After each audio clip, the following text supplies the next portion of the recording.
Welcome back to the Elle-Sera podcast. Today's guest is the wonderful Anna Lancaster, who is a registered hypnotherapist and has come all the way from London to tell me and all of you listeners how hypnotherapy can help a variety of symptoms. Anna, thank you so much for being here. Oh, pleasure. Do you want to give me a little bit more of an insight into who you are and tell me all about hypnotherapy? Okay. Well, my name's Anna. I wasn't always a hypnotherapist. It's more of a recent thing. I actually used to work in marketing for theatre, film and fashion back in the day, and I owned an agency there. But I was always fascinated in the psychology of the mind, like what made people buy something, often because of their deep-rooted feelings that they weren't good enough or that they needed that to feel like something. And I did that for many years until I actually had a spinal leak. So I got quite ill and I was unable to kind of stand up properly for 6 months. And I had 3 operations and they didn't do anything. And then my mum bought me a book on the power of the mind and healing. And I read it and I put all of the things into motion. And I had a 4th operation and it fixed it. Now, obviously I had the 4th operation, but I knew that there was something in it. And from that, I got pretty obsessed with the mind and particularly the subconscious mind. So now I am a rapid transformational therapy practitioner, so RTT. I am a clinical hypnotherapist and I also speak very passionately on the subject. So I lecture on it. I have at Oxford University and that's where I am. Amazing. I think I'll just ask the most generic question known to man. What is hypnotherapy and what does it do? So hypnotherapy, there are like 2 parts of the mind a lot of people don't really realise, but just breaking it down for you, there is your conscious mind and there is your subconscious mind. And your conscious mind is your thinking mind, where you think, where we're talking now. And your subconscious mind is your feeling mind, your habits and your behaviours. And your subconscious mind drives 95% of your behaviour every day, and your conscious mind is only 5%. So you can know consciously how you want to behave, but actually you might behave in a different way because of your subconscious. So with hypnotherapy, I take you down the brainwave levels. So we go from your conscious mind, where we are now, beta. We go into alpha, which is meditative state. And then we access your subconscious, which is theta. Now, theta also, just for the scientific among us, is also the brainwave level that we're at when we're between the ages of 1 and 7. So when we're growing then. And that's when we're like little sponges. We just absorb everything and our beliefs on ourselves, on money, on love, on relationships. Our whole kind of creation of the world is created then. So when we go into hypnosis, we can access that. So any fears, any phobias, any limiting beliefs, anything we have that might have come from there, we can access quite quickly. Wow. So what was lovely is we've just been for a cup of coffee before this interview, podcast, because we've obviously spoken quite a lot on the realms of Elle-Sera on Instagram and things like that. But I always love putting faces to names, and it was great to have a little chat. And you told me something that I really wasn't aware of, and I should have been, being a sufferer of PCOS and B, talking quite passionately about it at Elle-Sera. We've done some interviews recently about the symptoms of Elle-Sera being the bleeds, the bloating, the excess hair. What I hadn't focused on was the mental aspect of what PCOS can do in the brain, as it were. And you had said that you have got quite a lot of clients that suffer with PCOS or hormonal imbalance. I wonder if, because we are in September, it is PCOS Awareness Month, you could maybe touch on some of the reasons why it's so important to look after your mental health with PCOS. Of course, absolutely. It really does hit it. It's not just those issues like, the infertility, which seems to be one of the main ones, the ovulation, the issues there. It is the mental health. And when my clients come to me, I look at them as a 360. So they might come with something such as anxiety, which is very heavily associated with PCOS. In fact, I think it's 77% higher chance of suffering from anxiety if you have PCOS.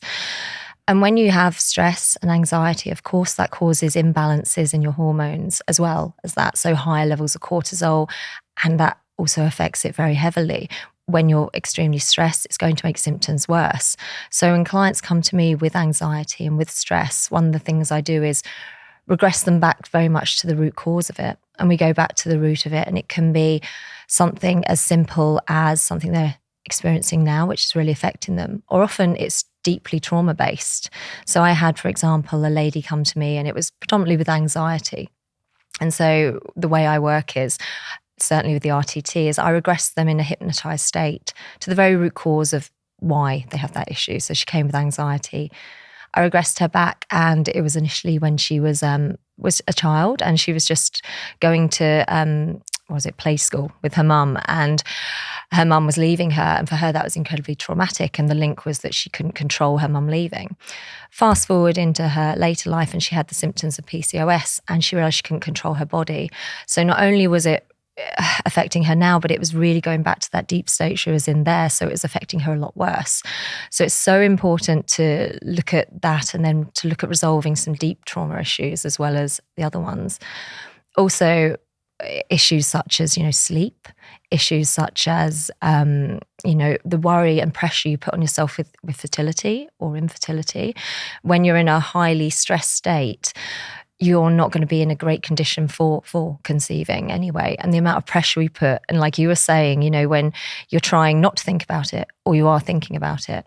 So one of the things I do is remedy negative thought patterns and change how that affects as well. Because your mental health is absolutely everything. If you're not set in your mind, your body doesn't work in the same way either. Yeah, I mean, as you just said, you're so right. It's the thinking of the I can't control it, which then makes you feel like you can't control everything else around it. I had obviously been diagnosed officially. I've known I've had PCOS and endometriosis pretty much all of my life, but I got my official diagnosis is when I was in my 30s, and very likened to some of the clients that you were talking about, being told that there's a possibility that you might not be able to have children. You're not told there's a guarantee you cannot have. I don't think anybody can tell you that until you've started to try and you've had all of the interventions. But that moment that you are told, there may be an issue with fertility, it does something, it does a real number on you mentally. And I always, as I was saying to you, I think I'm a very logical thinker. I think I'm very Pollyanna with my outlook. Everything's the glad game. Everything's positive. There was definitely a moment in my life where I had a bit of a wobble and was thinking every day was very bleak. Oh my gosh, I definitely think I'm put on this planet to be a parent. What if I couldn't be? Shock horror. I would hate to imagine what my mental state would be like if I wasn't taking something like Elle-Sera. But our mind isn't very kind to us, is what I'm saying. No, it isn't. And I think if we spoke to our friends like we speak to ourselves, I don't think we'd have very many friends. No. I think that's always very indicative. And also, what happens is when you're having this negative self-talk, every negative thought you has an effect on your body. If you think every thought you have has an effect on your body. If you have a embarrassed thought, your cheeks flush. If you have a sad thought, you cry. If a man, you have a sexual thought, that has an effect. Women, the same thing. Every thought you have releases a chemical reaction in your body. So if you're having lots and lots of repetitive, negative self-talk, it releases a lot more cortisol, a lot more of the stress hormone, which again affects PCOS a lot. Massively exacerbates the symptoms. Yeah, absolutely. You touched on it before, and it's massive across the board. Whenever we speak to people about hormonal imbalance, sleep is such a big factor. You can have someone that'll go, I've been taking Elle-Sera now for X amount of weeks. I've not really felt anything. It's very seldom we get that message, but it's usually like one of two things. One, they're usually taking something high dosage pharmaceutical. So there's a conversation there. The second one is I will normally say, so how many hours sleep are you getting? And the responses are, well, I don't really sleep, or I'm lucky if I get maybe like 3 or 4 hours, or my sleep's really broken. And I don't think that people give sleep the time that they should. No, you're so right. And it's one of those things, especially when my clients come to me, one of the first things I ask is, how much sleep are you getting? It is so important to get those 7 or 8 hours because so many reasons. One in particular, especially with PCOS, is the insulin issue. There was a study done where they had women who only had 4 hours sleep for 6 nights, and their glucose resistance was impaired by 40%. Which is massive. And with that being one of the main things with PCOS, it's a huge thing. Also with sleep, you need that deep restorative sleep, which if you're not getting the 7-8 hours, you're not going to get, for memory consolidation, for your body to repair, for your immune system. I know Margaret Thatcher very famously said, I get by on 4 or 5 hours sleep a night. Sadly, it really affected her mind. And there's more and more studies showing that that's hugely affected as well. And also the REM sleep, which is your dreamlike state. When you go into that dream and you have the dream of the dragon versus your nan or something that's happened that day. Yeah, it's because then all of your new memories from that day are collaborating with your existing memories. But also the other thing that's so important then is that you're having emotional A&E at that point, because anything that happens that day, it's particularly upsetting. You wake up the next day and you're like, oh, time heals. It's deep REM sleep that heals, because it literally takes away the emotional thing. So it's emotional A&E, which also helps with your anxiety, with your stress. Or you must know that when you haven't had a good night's sleep, you're slower.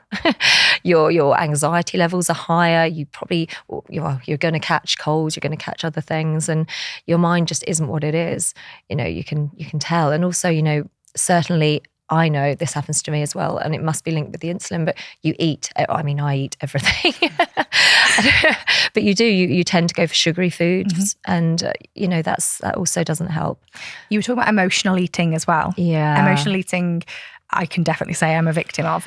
But I don't ever think that it's emotional. I think it's in the moment. It's definitely what my body is needing.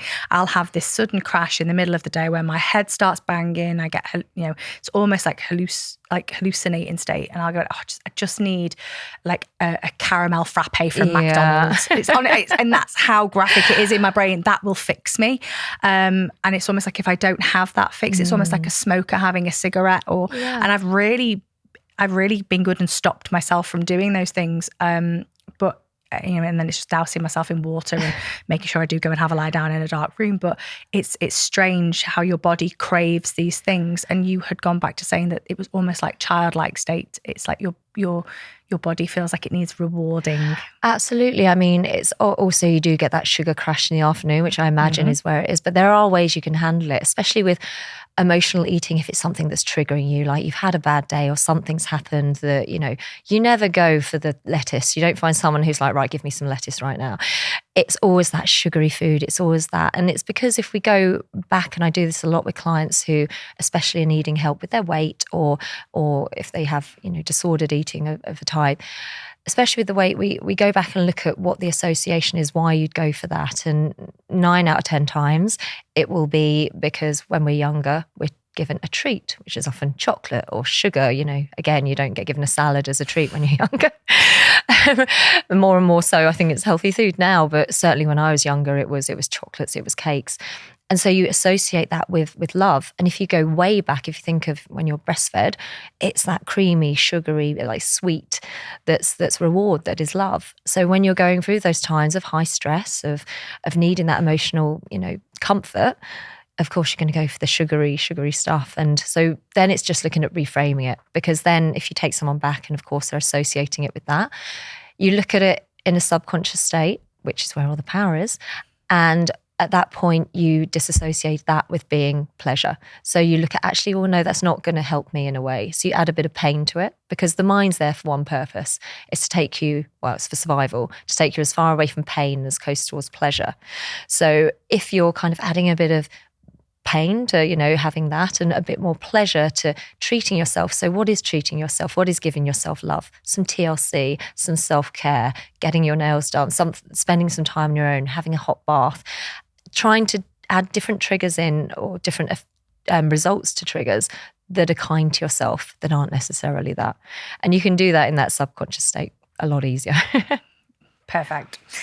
So I suppose as a byproduct of what you were saying about weight and people emotionally eating, and people having weight management issues or eating disorders or things like that, how can hypnotherapy help in that sense when it comes to a self-confidence aspect? Absolutely. I mean, it's one of the other things I've certainly noticed with clients who do have PCOS, like, because it is a syndrome, there's various different issues and different things, and certainly body image is one that's high on their agenda, or that's ticked high on the list. Weight is really up there. We speak to so many people who say, I've just tried everything and I'm really desperately wanting to lose this weight.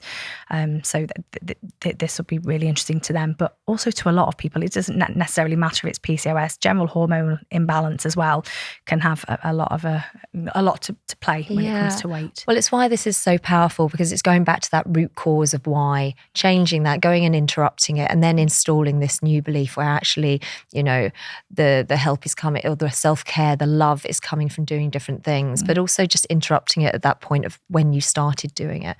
Also with with hypnosis, certainly with weight and exercise, and that it's giving you the motivation. It's kind of reprogramming the mind and adding that pleasure and that want, that desire to doing that. And when you add that in strongly, your mind locks onto it. And it's not, I mean, consciously, we all know we want to do that. We all know we should exercise. We all know we should eat those right things. But when you subconsciously add it in, that's when it starts to make the difference, because it's a habit that you just do naturally rather than being the behaviour you have to think about. It's really interesting. I hadn't really looked at it that way before. So we've covered sleep. We've covered when it comes to kind of like body image and things like that. Anxiety is a big one, regardless whether you're experiencing hormonal imbalance or not. I think we're living in a society where everyone is particularly anxious, or more so than before. Maybe it was a pre or post pandemic thing. A lot of people have come out of lockdown and they've been a lot more kind of socially scared and things like that. Have you had a lot of people come to you with those sorts of anxieties? Yeah, absolutely. I mean, I think certainly after the pandemic, we were in a situation where we couldn't control anything. We were made to sit in our houses. We couldn't control the times we went out and exercise. We had no control over our lives. That triggered a lot of people with anxiety issues. One of the things is that it often comes from a deep-rooted source. So the event, for example, the pandemic, triggered that fear, that kind of lack of control. And the thing with control is we can't control anything. The only things we can control are how we respond and we react to it, and control our thoughts. So it's often the way you look at a situation. You'd find people who coped better in the pandemic were the ones who were more positive. And certainly you said Alyssa, she created Elle-Sera out of a need to. Exactly. And look how that's all gone. And obviously there was a lot of negativity during that time. And it's very difficult to kind of look at it in a positive way. But if you change your thought process into a more positive angle and look at the positive rather than the negative, it does help in those situations, and it helps reduce anxiety and stress in that kind of sense. Yeah. The other question that we get quite a lot, well, it's not so much a question, it's more of a statement, is I don't feel like myself anymore. I can't put my finger on what it is. And I've actually had this exact conversation with a multitude of different professionals in healthcare, whether it be from a doctor, whether it be from somebody that, like yourself, is within the realms of hypnotherapy or, other holistic approaches. I don't feel like myself is often approached differently by different people. We were having this conversation before, in that some people are walking into GPs and they just want to be given something or given a reason as to why.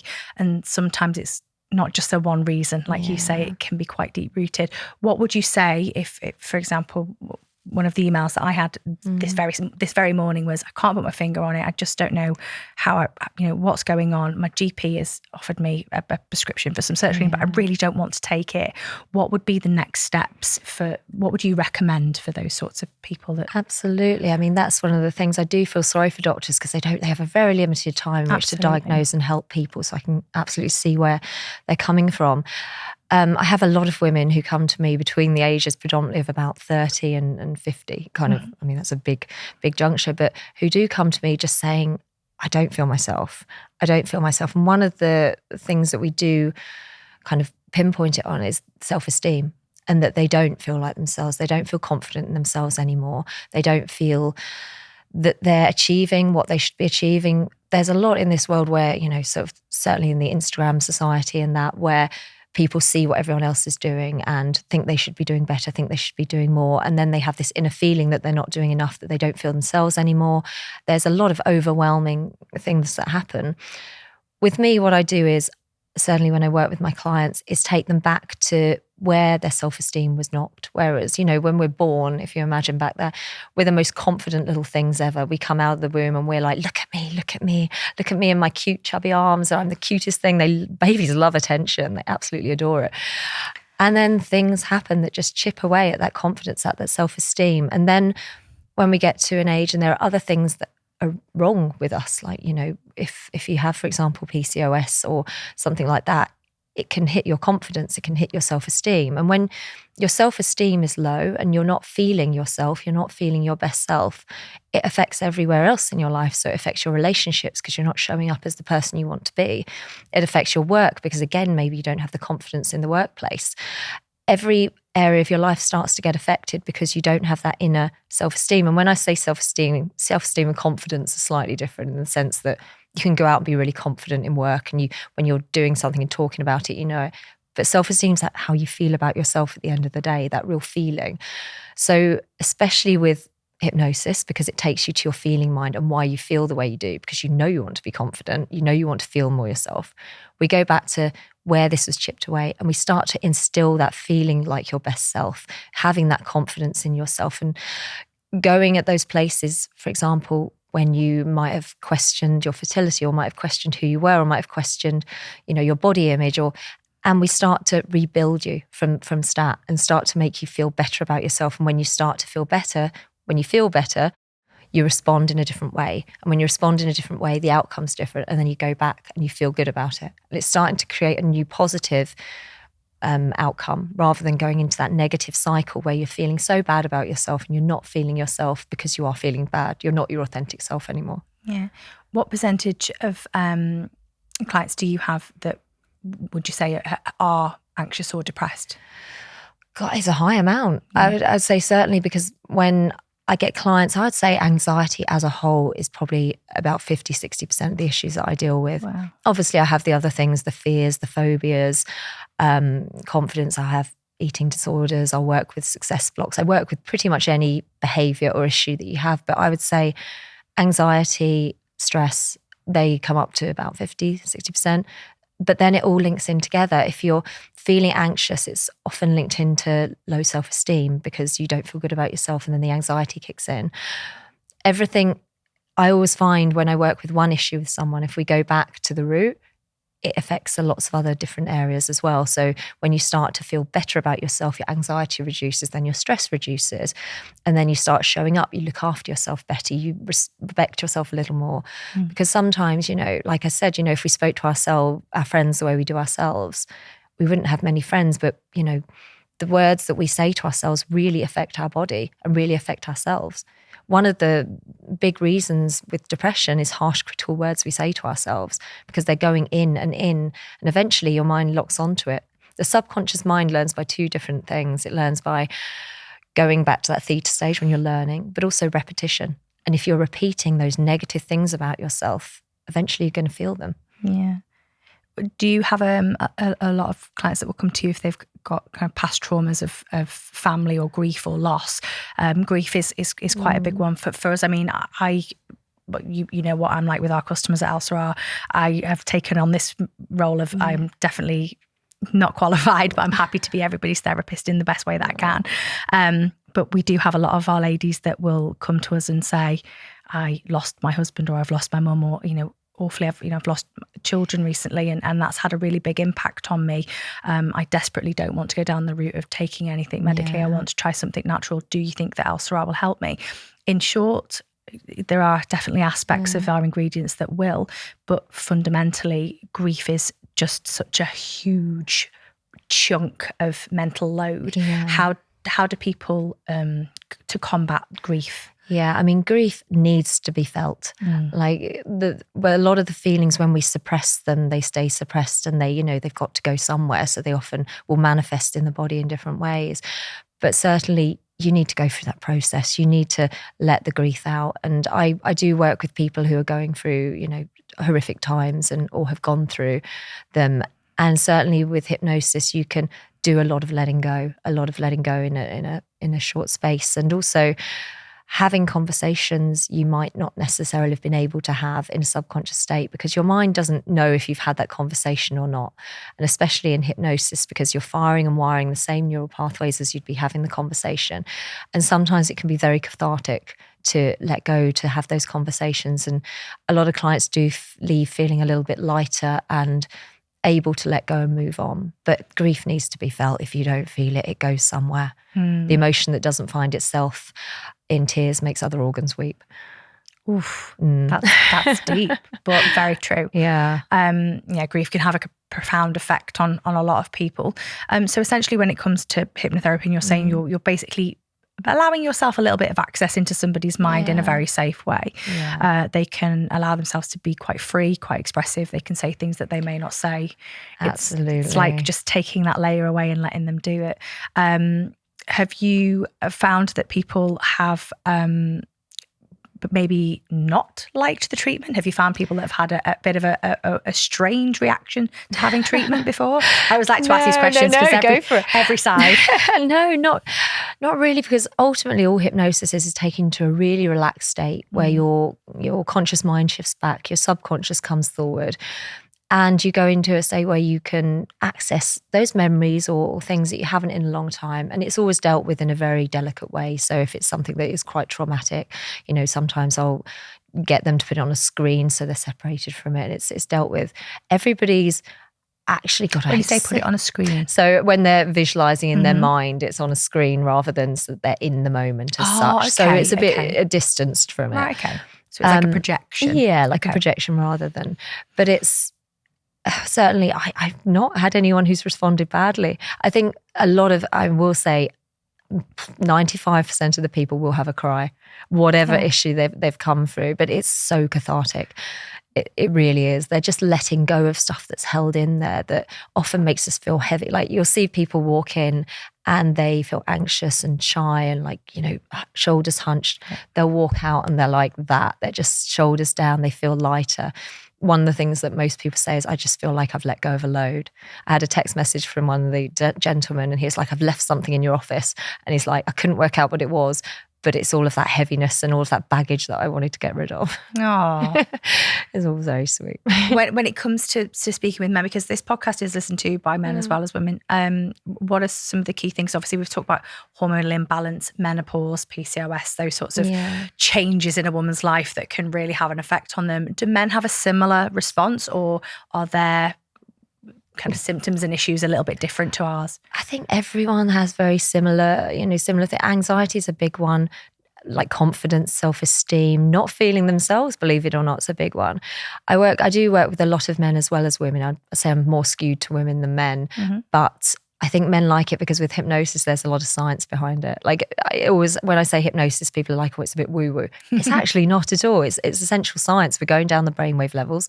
We're going back. We're reinstalling. We're reprogramming you how you want to be. And they respond very well to it as well.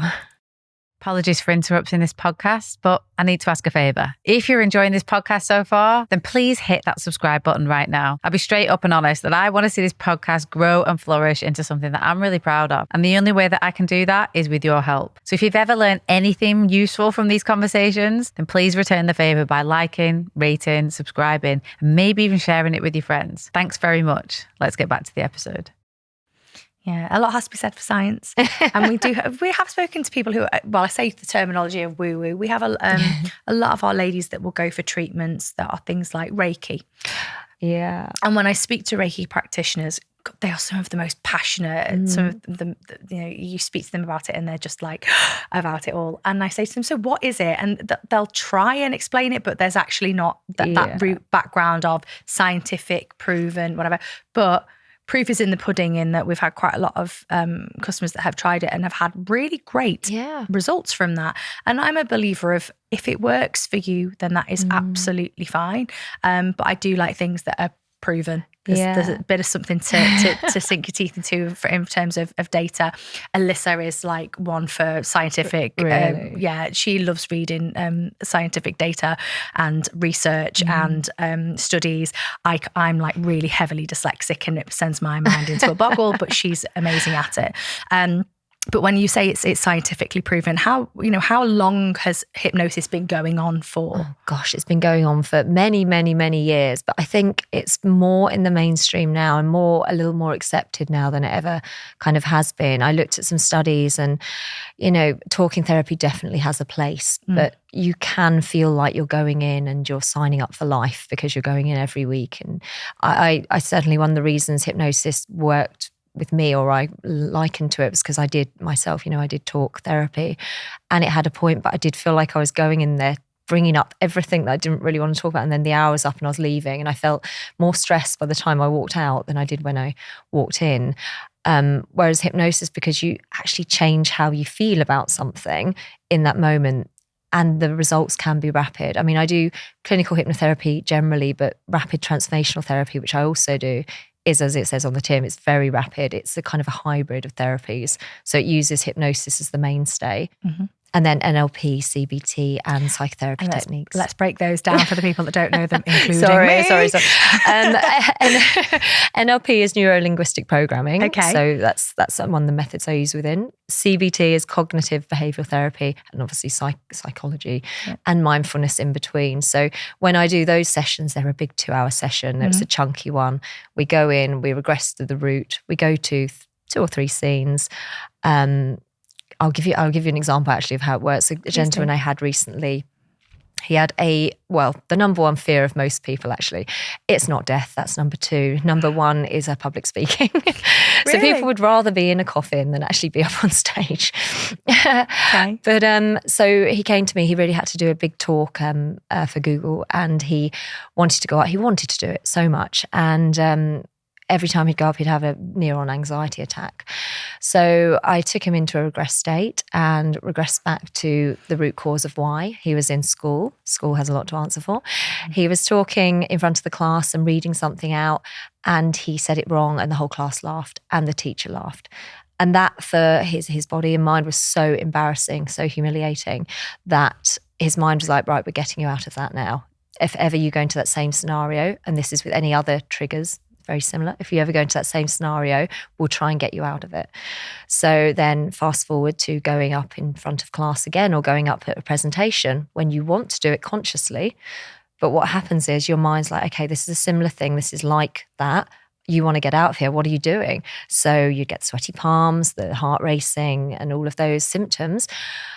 And it would be the subconscious, which is trying to protect him, versus his conscious mind that wants to do it. So he would end up having these panic attacks. So then when we're in that state of hypnosis, we reframed it. We changed that belief system that actually it was negative to being something that was positive, and then installed this new belief that he really wanted to do it. So is that verbally, when you say the reframing of it? Reframe, it's all verbal. I'm just seeing you there, I'm just teleporting myself into your brain and moving things around. It is, well, it's going in there and it's getting them to look at it in a different way. Like the child was being protected, didn't want to be in that situation. When you look at it as an adult, it's like, you take away that emotional feeling, the strength that had, and you reduce it. And then you install, I often use visualization a lot with my clients, because when you start to go there in the mind, it's mental practice, and you make it something you want to do. So you get him to visualize going on stage, enjoying it, loving it, adding so much pleasure to it. And then when he went up on stage, he loved it. It worked incredibly well. And that's something I work with a lot. But that same sort of thing as being a issue he had when he was younger, where the mind was trying to protect him, and it not working now, if you know what I mean. So we're working on like old belief systems, if you know what I mean. So it's just upgrading and updating them. Upgrading and updating. Plugging them in at night time, connecting to the Wi-Fi, letting them do an upgrade. I'm so surprised that public speaking is so high up there. Oh God! What are the other fears that you deal with? Oh God, I deal with it. One of the big ones, obviously flying, is another one which I used to have myself. I kind of realised why when I regressed myself back to where it was. Yeah. I don't know if you ever saw the film Final Destination. I did. Yeah, well, it was what, parts 1, 3, 5 and 7? It was part 1 because it's weird because I would always be petrified on the way up, fine in the air, fine on the way down. It's because, no spoiler alert, but if you watch the first one, when you go up in the air, the whole thing explodes. Yep. And so in my mind, that always was triggered whenever I'd go up in the air. Yeah. Anyway, I reframed that myself. Needles. So you can do that. I was about to say these are all tactics that's not the word I'm looking for.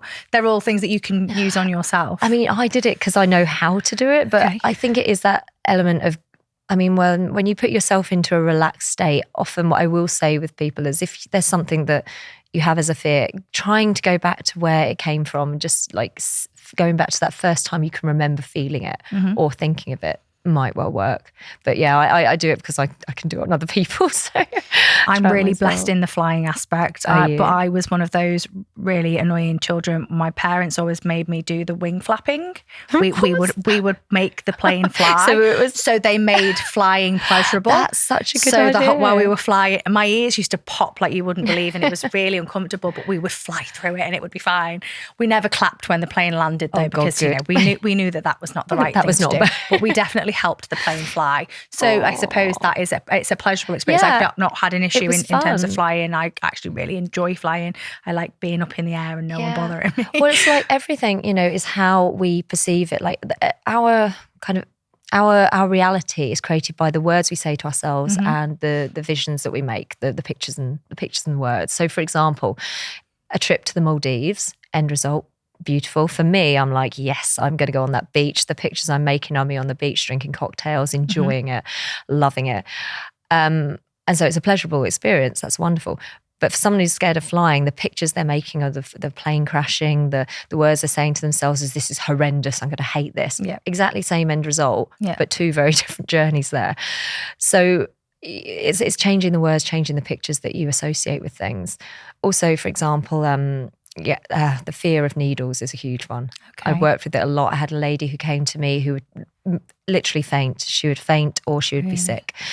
And I worked with her and we went back to the root cause, shifted that, and she went the next day and had a tattoo with her daughter. Well, I was going to say, there's a lot of people that have a phobia of needles if they are an injection of sorts, but will be covered in tattoos. And that again comes back to that thing of they know that they're going to have a beautiful piece of artwork on themselves, as opposed to, I don't know what this is going to do. It's that lack of control of what's going to be the end product. Exactly, because you'll get a woman and she's on Botox and she's thinking of how great she's going to look afterwards, and you'll get like a man and he's like having a tattoo, or you'll get someone who's scared of needles and that's all they're picturing is the pain. So it's the pictures and the words you often say, so switch them round. So every time next time you go for a jab, just imagine someone's doing some beautiful artwork on your arm. Well, it's even like things like anxiety, and I'm not saying this for every single anxious situation, but it's a lot easier sometimes to shift from a very high state of fear, like anxiety, to another one which is very similar, which is excitement. It's a little more difficult to go straight from anxiety to calm. So, for example, if you're scared of going up on stage, it's exactly the same kind of bodily reaction. Your palms sweat when you're anxious or excited, your eyes dilate, your heart beats. So by telling yourself the words, I'm excited, I'm excited, I'm excited, you start to shift slightly into feeling more excited about it rather than anxious. Because essentially it's the same bodily reaction. It's just telling your mind what it is separately. I as we were saying prior to Elle-Sera, that was my background, was performance. And I still perform, I still host and stuff, and people will always say like, do you get nervous? And I almost feel a little bit like, when I say not really.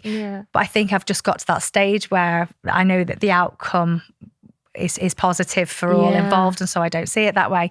That being said, I did cover something recently for somebody, and it was a new genre, and I was having to sing songs that I had never sang before, and learning the new thing. I think my fear is having to learn things that are new, because I was learning these songs and I was like, what if I fluff the lyrics up? What if I get this wrong? It's an absolute classic. What's going to happen? And actually, it was a beautiful feeling to feel nerves. Really? Yeah. And I said this to my partner. I was like, I actually have got like a little butterfly feeling. I said, and I actually haven't felt this in a long time. And this is quite nice. It's like, like you say, at the end of it, it was like a nice feeling of relief, but you felt like you had overcome a hurdle or overcome an obstacle that maybe I hadn't set myself. So I should maybe set myself some more challenges, learn some new things. But so we've got flying, we've got public speaking, death. Death is, I think death's an understandable one. We're all there with death. What are the other? Is there any other needles? God, they're random. I had cotton wool randomly. I had a woman and she did have a phobia of cotton wool. Clowns. I've known a few people that are not good with clowns. I haven't had a clown one yet, but I can see why. They're pretty scary. They're pretty scary. I think a lot of it comes from like the things like American Horror Stories and it. Yeah, that's possibly why. Because again, the outcome is that the clown isn't happy and nice. It's going to do nasty things to you. Have you watched the movie Inside Out. Is it Inside Out or Inside Me? Inside Out, yes. I took my son actually to see both of them because I think they're very good at explaining feelings. I'm so glad that we agree. I love it. I made my partner watch the first one so that we could go and watch the second one, because I think it's just a beautiful illustration of emotions. It is. I work with quite a lot of young people when I do outreach stuff on in community and workshops and stuff, and a lot of them have very complex emotional needs, and actually it was a really good tool for me to understand. And so I actually say to a lot of parents, you should go and watch this, whether it be with your child or whether you just want to sit and watch it, because the understanding is great. And for anyone that hasn't seen this movie, it's basically, as I say, a beautiful illustration of how children think and feel, and how they sometimes don't have the control over it. And what I loved is how they didn't paint anxiety as a villain. I know. And it was a feeling, I liked the way actually how the first one was very younger childhood emotions and the very basic ones. And the second one is when they go through puberty and all of those new ones start to come in, like anxiety, and how it was dealt with. Yeah. But I had never looked at anxiety in the way that I did. And that is a beautiful reason as to why you should watch movies like this, because I'd always thought anxiety is nasty and oh God, anxiety must really put you through the ringer, and I feel really bad for the people that suffer with such writhing anxiety. But they didn't villainize anxiety. Anxiety genuinely thought that they were doing good for the body. And it is an alarm system. Anxiety is there, for a reason. It's there as a warning sign. If you didn't have any level of anxiety, you'd probably cross the road, without thinking. You wouldn't, it's not entirely negative, but to be in an anxious state consistently and for it to affect your life, that's when it becomes an issue. Yeah, but it was a case of looking at it. It's like just planting all of those possibilities, of which there are probably like 1,000,001 different eventualities of something that can happen in the day, and making sure that your head thinks of every single one of the bad ones, but not the good one. So it was such a lovely balance, and I'm glad that you've watched it, because I've watched it really recently and just thought it was fantastic. Puberty. Do you ever deal with anybody that's going through puberty? Do you know what? I don't tend to work with many people younger than 16. I tend to go with 16 and older. I do work with a lot of 16 to 18-year-olds going through exams, actually, because the pressure put on them nowadays to get the results and the amount of work they have to do and everything.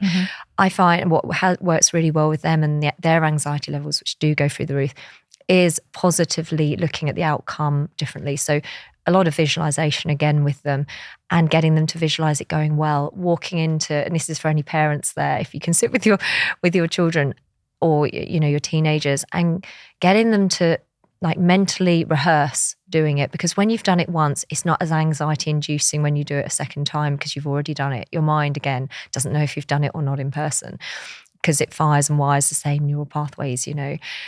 It's rehearsal. And so if they've done it once, the anxiety goes down a little bit for the exams, and I get them to imagine it all going the right way. So the answers coming to their minds, because when you're anxious, every answer doesn't come to you. When you sit down and it evades you. Your mind just goes blank. Yeah. So just, getting them to sit down, everything comes to you in the right place, the right time, and just imagine them going well. And it's the same. I mean, people, lots of sport athletes do it the best, actually, visualization. Cristiano Ronaldo literally will sit and rehearse ahead of, mentally rehearse ahead of a game, exact bits, like exact plays he could make. And he's like, more often than not, they do happen, and he happens in the right way. So that's what some people would call manifestation. Manifestation. He's manifesting those goals. That's one that we always come up with when it comes to manifestation. What are your beliefs on manifestation? Can it happen? Can it not? Yeah, you could be controversial about this. You can't say no. I think it's overused, the word, a lot here, there, and everywhere. But there is a bit of science behind that too. Your mind has to take in so many billion bits a second of information, and you can consciously only take about, I think it's 20 to 30 a second, but your subconscious takes in everything. If you make something important, you've got something called an RAS system, which will look for all of these important things. It's like if I said to you, how many red cars have you seen today? And you'll be like, no. Now I've said how many red cars you've seen, you'll see them all today, because I've made that bit of information important. So when you have like vision boards or a goal and you keep seeing these things, your subconscious is locking onto those, and it will start to find things to make that happen, because it will start to look for them and bring that to you. I'll use a very good example with me was, it's weird, I do a vision board every year for things, and I put certain things on it. And one was moving house. One was Italy. I was moving into Italy. One was working with Tatler magazine. One was various different things. And because they were there and I saw them every day, each single one of them happened. Every single one of them on that board. And it's because my subconscious noticed things that would take me closer to it that I wouldn't have consciously noticed otherwise. It does work. Okay. I just need, Calvin, we now know I need to put a picture of Jane McDonald on my wall and it'll happen. It's the one thing I just need to meet Jane McDonald and have a sing with her. Oh, you listen to every podcast, I'm putting it out there into the universe. No, now you put it, I bet you within the next year. Give yourself a time notice. I'm going to see her in November. It could happen. It'll be like one of those magical moments. One of these, or she'll someone just pull me up on stage and be like, everyone, this is Kelly Bond, my number one fan. She might be listening to this and then you'll be up there. Here's hoping. It's been mentioned a few times, hence why Calvin's laughing in the corner. He knows my love of Jane. Manifestation, you're right. I think the term can be overused. We're on social media in particular and on a lot of kind of positivity quotes. You'll have manifestation, empowerment is a word that is excessively used now. And I think people maybe don't understand what empowering is anymore. Yeah.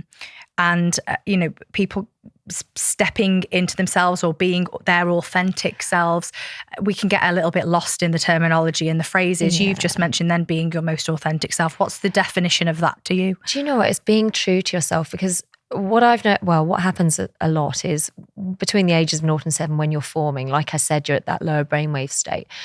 You're taking in everyone else's opinions. You're taking in your parents' beliefs. You're taking in your teachers' beliefs. You're taking in that environment around you, because you don't have a level of logic at that age. You don't have logic. You can't say, I know this. If someone says to you, you're the pretty one, or money doesn't grow on trees, or this, you just take it in, you absorb it and you take it in. And when you create a belief, you look for things to make it true. So for example, on a very basic level, you're the clever one. And then you get an A at school. It's because you're the clever one. And then that will probably make you work a little harder, and then you become your identity, the clever one. That might not necessarily be your full identity. And then you come into later life, and I'll reverse back there slightly.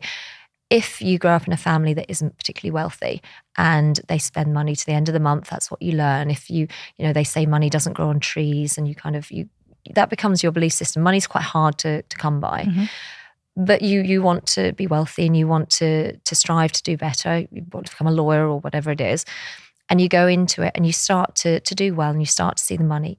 It's not in your initial belief system. So you might have self-sabotaging behaviours that then stop you from getting where you want to be, because your subconscious programming doesn't link in with your conscious desire. So when I say your authentic self is who you are consciously, who you're choosing to be, who you want to be, not necessarily your programming.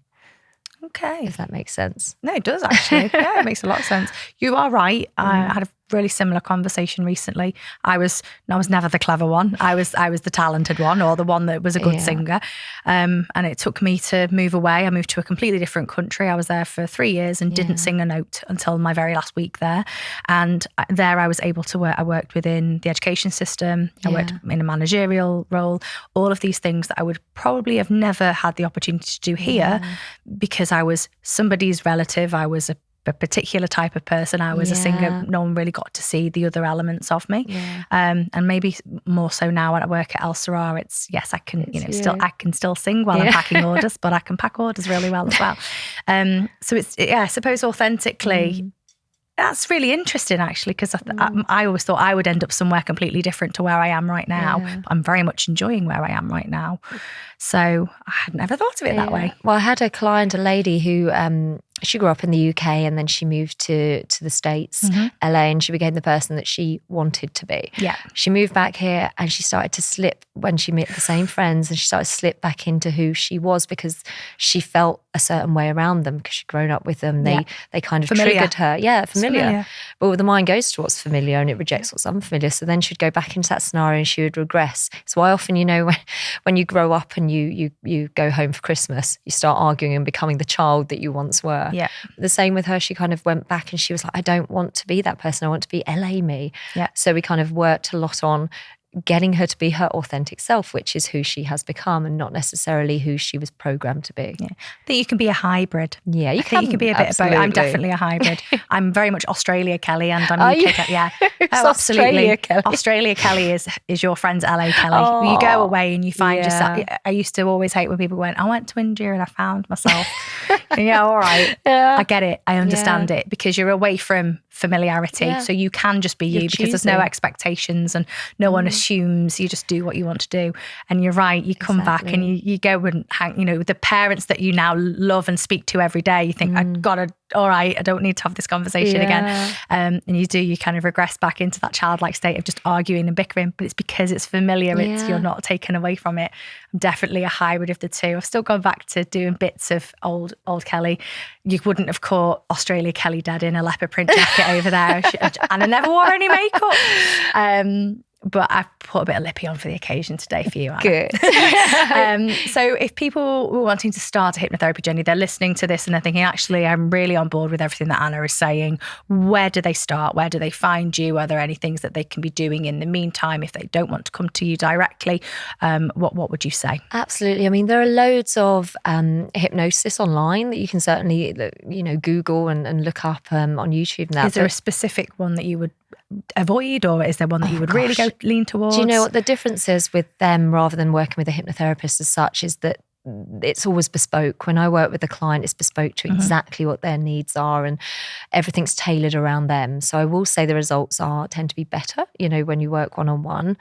And with me, I always take a discovery call with everybody. So it's a complimentary discovery call where we just have a 15-minute chat, informal chat about what their issue is. I explain a bit more about the process. They see if it's right for them and then we kind of move it from there. Fantastic. So there are online resources. There are. Have you got any online resources that are attached to you? I do. I mean, I'll just go on my Instagram or my website at Anna Lancaster Therapy. But then I do hypnosis on there. I do tips and hints about how to deal with different issues, and and I have some online hypnosis they can use. And it works just as well online as it would in person. Yeah, it's weird because actually everyone says that because I do work a lot internationally as well. So I work with a lot of C-suite execs across the globe, and it works equally as well on Zoom as it does in person. I mean, it's personal preference, but ultimately your eyes are closed. I just need to see your face. You need to hear my voice and we can work in the same way. But again, then it's still that bespoke process because I can go in and know what you're thinking and feeling at any one time. Whereas with other hypnosis where it's just kind of installing in, it does work and it makes you feel a bit more confident. The difference is when I work personally with you, we go to the root of what the issue is and we can change it there. Whereas the others kind of install in and covering over the cracks of it, but it can work. Well, thank you so much. I've learned so much about a multitude of different things. But Anna, thank you for taking the time to travel all the way from London to come and see us today. And we're so lucky to have your expertise, and I'm sure that people will come and have a little chat with you as well. Thank you for being here and have a great day. Thank you.